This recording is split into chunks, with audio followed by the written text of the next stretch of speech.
Bonjour à tout le monde et heureux de vous retrouver encore pour notre étude biblique dans le livre de l'Apocalypse. Aujourd'hui, nous nous limiterons encore à voir ce que d'autres écritures disent quant au temps de tribulation que nous avons introduit dans la vidéo précédente. Donc aujourd'hui, le texte que nous examinerons sera 2 Thessaloniciens chapitre 2, où l'apôtre Paul essaie de corriger la vision erronée que les Thessaloniciens avaient quant au retour du Seigneur Jésus-Christ. Car après leur départ de Thessalonique, certains faux prophètes ou faux enseignants sont venus justement leur enseigner des choses qui n'étaient pas exactes par rapport au retour du Seigneur. Parce qu'il leur disait à ces frères-là que le jour du Seigneur était déjà arrivé, en considérant que ces frères-là étaient également en train de vivre une période d'intense persécution. Mais l'apôtre Paul va leur écrire dans cette deuxième lettre pour corriger un peu ces faux enseignements qui étaient déjà justement véhiculés parmi ses frères. Donc, il va leur dire qu'il y a des choses qui vont précéder. Donc, en particulier, il y a deux choses principales qui vont précéder le retour du Seigneur Jésus-Christ sur la terre et qu'ils ne doivent pas se laisser justement tromper par des faux enseignements qui étaient véhiculés parmi eux. Donc, lisons sans plus tarder 2 Thessaloniciens chapitre 2 à partir du verset 1.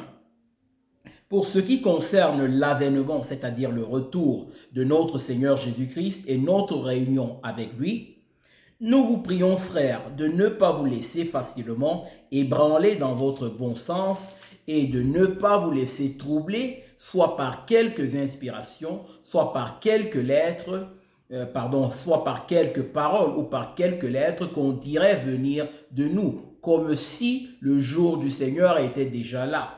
Que personne ne vous séduise d'aucune manière, car il faut que l'apostasie soit arrivée auparavant et qu'on ait vu paraître l'homme du péché, le fils de la perdition, l'adversaire qui s'élève au-dessus de tout ce qu'on appelle Dieu ou de ce qu'on adore jusqu'à s'asseoir dans le temple de Dieu, se proclamant lui-même Dieu. Donc l'apôtre Paul ici donne deux éléments principaux qui précéderont ce temps de tribulation dont nous avons parlé. Il dit tout d'abord qu'il faut que l'apostasie arrive auparavant. Et qu'est-ce que c'est que l'apostasie? L'apostasie n'est rien d'autre qu'un éloignement du correct enseignement quant à l'évangile de Jésus-Christ. Donc, des personnes justement qui disaient de marcher selon Christ, des personnes qui disaient justement d'avoir obéi à l'évangile, mais qu'en réalité n'avaient pas la vie de Christ. Et il y avait justement cette manifestation, il y aura cette manifestation-là de ce type de personnes dans les derniers temps qui se feront découvrir en quelque sorte, car l'évangile de notre Seigneur Jésus-Christ n'a pas été enraciné en eux. Ils ne sont pas attachés à cet évangile. Et donc, ils ont vécu parfois dans des milieux chrétiens et marché parfois en apparence comme des chrétiens, mais en réalité, la vie de Dieu n'était pas manifeste en eux. Donc, l'apostasie, en quelque sorte, c'est un reniement, c'est un abandon, des enseignements relatifs à l'évangile de Jésus-Christ, dans son intégrité, dans sa vérité. Donc, il s'agit également des faux prophètes, des faux enseignements auxquels plusieurs personnes, justement, se tourneront. Et d'ailleurs, nous allons lire certains textes des Écritures qui mettent un peu en évidence cet aspect-là. Par exemple, lorsque nous prenons le texte d'un Timothée, chapitre 4, versets 1 à 5, où il est écrit, dit, mais l'Esprit dit expressément que dans les derniers temps, quelques-uns abandonneront la foi pour s'attacher à des esprits séducteurs et à des doctrines de démons, par l'hypocrisie de faux docteurs portant la marque de la flétrissure dans leur propre conscience. Donc ici encore, il dit quelques-uns abandonneront la foi. Et attention, il n'est pas en train de dire ici que des chrétiens authentiques, ceux qui ont été régénérés, ceux qui sont nés de nouveau, ceux en qui l'Esprit de Dieu est venu habiter, abandonneront la foi. Il n'est pas en train de parler de ce type de personnes justement qui ont été transformées par Dieu lui-même, des personnes où l'Esprit de Dieu agit. Car si nous sommes enfants de Dieu, nous le sommes pour toujours. Si l'œuvre de Dieu est manifeste en nous, elle va s'accomplir jusque la fin. Un peu comme disait l'apôtre Paul, que j'ai cette assurance que celui qui a commencé cette bonne œuvre en vous la conduira jusqu'à son terme, l'achèvera jusqu'au jour de Jésus-Christ.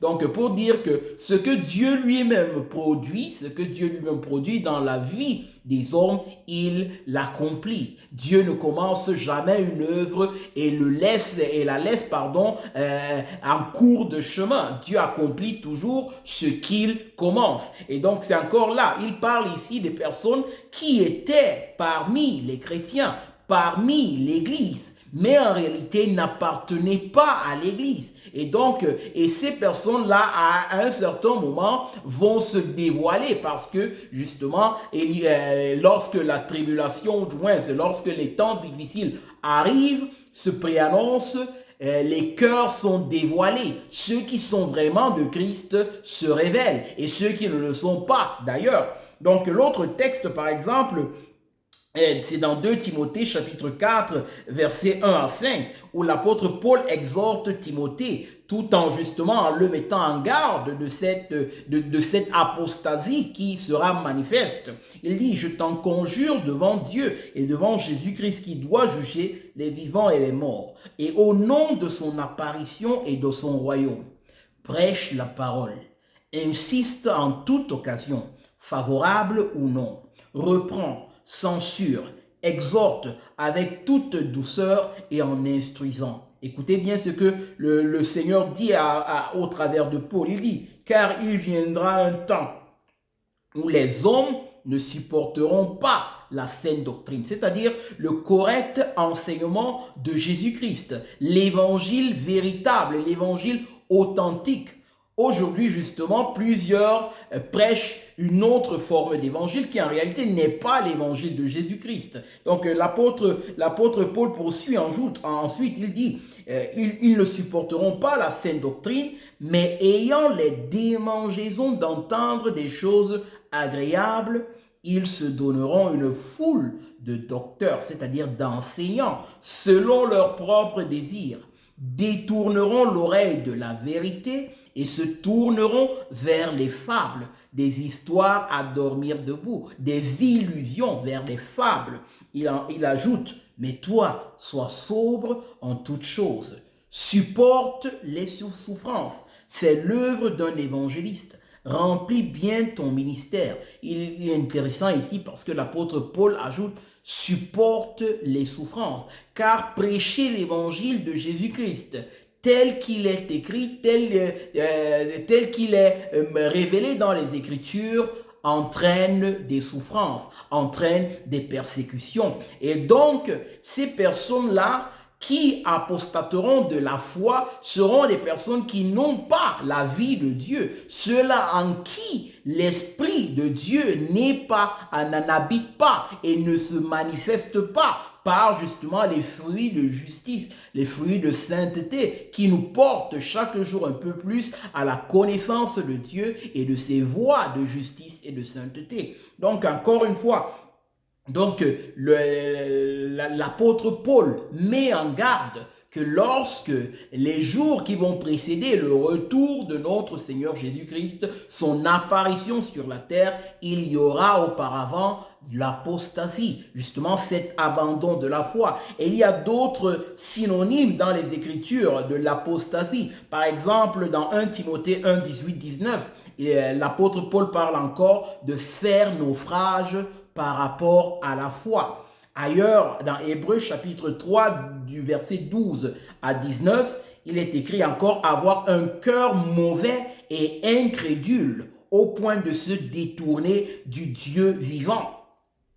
2 Pierre, chapitre 2, versets 20 à 22, parle encore de l'apostasie comme synonyme justement de retourner aux souillures du monde après s'être retiré d'elle pendant une certaine période par la connaissance du Seigneur et Sauveur Jésus-Christ. Et je répète encore, ici, il ne s'agit pas des personnes qui ont connu Jésus-Christ dans le sens du salut, mais des personnes qui ont été, qui ont écouté les enseignements de l'évangile, qui ont même vu l'Esprit de Dieu agir en de personnes, donc qui est se manifester en de personnes. Et justement, ces personnes-là, malgré cela, ne se seraient pas attachées à l'évangile. Il y a un exemple très classique, par exemple, dans les Écritures, l'exemple de Judas. Judas, comme tous les autres disciples, ont marché avec Jésus-Christ pendant 3 ans. Ils ont reçu le même type d'enseignement. Mais alors, Judas ne s'est pas attaché à l'enseignement de Christ. Il n'a pas cru en l'évangile de Jésus-Christ. Il a bel et bien sûr, chassé les démons ensemble avec les autres disciples, mais en réalité, son cœur n'était pas de Dieu. Son cœur n'était pas de la vérité. Il avait un cœur incrédule. Il était un voleur. Il avait ses regards sur les choses de ce monde. Et voilà encore donc cette apostasie de Judas. C'est une apostasie classique. Il y a également le cas de Démas, l'un des compagnons de l'apôtre Paul dans le service. Dans certaines lettres, l'apôtre Paul parle de Démas comme un collaborateur dans l'évangile. Mais à un certain niveau, l'apôtre Paul dit encore que Démas l'a abandonné parce qu'il a aimé les choses du monde. Il a aimé ce siècle présent. Encore pour dire des personnes qui en apparence marchaient selon l'évangile, mais au final, il se révèle justement des personnes non régénérées, des personnes qui n'ont pas connu Christ, des personnes qui ne sont pas nées de nouveau, des personnes en qui la vie de Dieu n'est pas manifeste. Parce que si la vie de Dieu était manifeste dans leur vie, ils auraient persévéré dans les voies de Dieu. Un autre texte que je voudrais lire avec vous, par exemple, c'est 1 Jean chapitre 2 au verset 18. Où l'apôtre Jean également met en garde sur cette apostasie. Il dit, petits enfants, c'est la dernière heure. Et comme vous avez appris qu'un antéchrist vient, il y a maintenant plusieurs antéchrists dans le monde, en quelque sorte. Par là, nous connaissons que c'est la dernière heure. Ils sont sortis du milieu de nous, mais ils n'étaient pas des nôtres. Ils sont sortis du milieu de nous, mais ils n'étaient pas de nôtres. Donc, ces personnes-là qui ont vécu pendant une certaine période, dans l'apparence, comme des disciples, mais en réalité, ils n'étaient pas transformés. Il ajoute, car s'ils eussent été des nôtres, ils seraient demeurés avec nous. Mais cela est arrivé afin qu'il fût manifeste que tous ne sont pas des nôtres. Encore une fois ici, où est ton cœur? Es-tu attaché à l'évangile véritable de Jésus-Christ ou tu t'es détourné de l'évangile de Jésus-Christ? Ou après avoir écouté l'évangile de Jésus-Christ, tu ne t'es pas attaché à cet évangile afin qu'il produise les fruits de justice dans ta vie? À quel évangile as-tu cru? D'ailleurs, il n'y en a pas. Il n'y a pas deux évangiles. Il n'y a qu'un seul évangile véritable. Et le Seigneur nous met en garde ici de l'apostasie. Et examine-toi pour savoir si tu es en train de marcher dans l'obéissance réelle à l'évangile de Jésus-Christ. Car plusieurs faux prophètes se sont élevés dans le monde. Plusieurs faux enseignements sont en train justement de se diffuser dans le monde. As-tu cru à ces faux enseignements? Parce que si tu as cru à ces faux enseignements, tu n'es pas de Christ. Tu n'es pas un enfant de Christ. La vie de Dieu n'est pas en toi. Et détourne-toi de tes péchés. Détourne-toi de ces mauvaises voies afin de croire en l'évangile véritable qui peut te garantir le pardon des péchés et la réconciliation avec Dieu. Et oui, l'évangile de Jésus-Christ n'est pas un message populaire. La masse est attiré par ce qui est agréable aux oreilles de l'homme dans sa corruption. Ils sont attirés par les formes d'évangile qui leur disent, vous pouvez croire en Dieu, vous pouvez être disciple de Jésus-Christ et en même temps aimer le monde, alors qu'il n'en est rien. Et Jésus-Christ est très radical dans son message. Ou vous êtes avec Christ, ou vous ne l'êtes pas. Il n'y a pas un pied dedans, un pied dehors. Encore oui, l'apôtre Paul donc parle de cette apostasie manifeste. Ailleurs encore, le Seigneur Jésus-Christ lui-même, dans Luc 9, 62, il dit « Mettre la main à la charrue et regarder en arrière. Quiconque met la main à la charrue et regarde en arrière n'est pas digne, n'est pas adapté pour le royaume de Dieu. » Encore pour dire que lorsqu'on suit Jésus-Christ, on persévère dans ses voies. Mais si on est encore nostalgique de notre passé, si on est encore nostalgique, ça veut dire que nous ne nous sommes pas attachés à l'évangile de Christ. Nous n'avons pas compris la misère dans laquelle nous nous retrouvions auparavant. Et nous sommes encore dans nos péchés. Et oui, et même dans Jean chapitre 6, après que Jésus-Christ ait prêché, il nous est dit que plusieurs se retirèrent de lui. Ils décidèrent de ne plus le suivre. Plusieurs de ceux qui s'identifiaient comme les disciples, ceux qui l'avaient suivi jusque-là, se retirèrent de lui. Et c'est là où cette fameuse question de Jésus-Christ aux 12 apôtres en leur disant « Mais et vous également, vous ne voulez-vous pas vous en aller comme tous les autres ?» Et Pierre répondra « À qui d'autre irons-nous? Toi, tu as la parole de la vie et de la vie éternelle. Et nous avons cru que tu es le Fils de Dieu. » Et Jésus-Christ va leur dire « N'est-ce pas moi qui vous ai choisi, vous les 12 ? Mais cependant, un parmi vous est un démon. » Et il parlait de Judas Iscariote encore. L'apostasie. Il est dangereux d'être exposé à l'évangile de Jésus-Christ et de ne pas croire à cet évangile. Il est très dangereux et il est très facile de vivre une vie chrétienne du dimanche. Écouter parfois même de bons enseignements sur Christ, mais ne pas croire à ces enseignements, ne pas s'attacher à ces enseignements pour être sauvé. J'espère que ce n'est pas ton cas. Et donc, le Seigneur nous parle de l'apostasie, de cette apostasie. Et justement, pourquoi les personnes, abandonnent le sentier de Christ qu'ils avaient apparemment emprunté? Pourquoi les personnes abandonnent le sentier de Christ qu'ils avaient apparemment emprunté? Il y a la parabole, par exemple, du semeur et les différents terrains qu'on trouve, par exemple, dans Matthieu 13. Et il nous est révélé par le Seigneur que l'une des causes, c'est que ces personnes aiment les richesses et les plaisirs de ce monde plus que Christ. Une autre cause, c'est qu'elles ne sont pas disposées à souffrir, à être persécutées à cause de la parole, à cause de l'évangile de Jésus-Christ. Ils ont plus à cœur l'approbation des hommes que celle de Dieu. Ils ne supportent pas du tout l'enseignement de Christ, comme nous l'avons dit. Ils préfèrent des faux enseignements plutôt que les enseignements de Christ.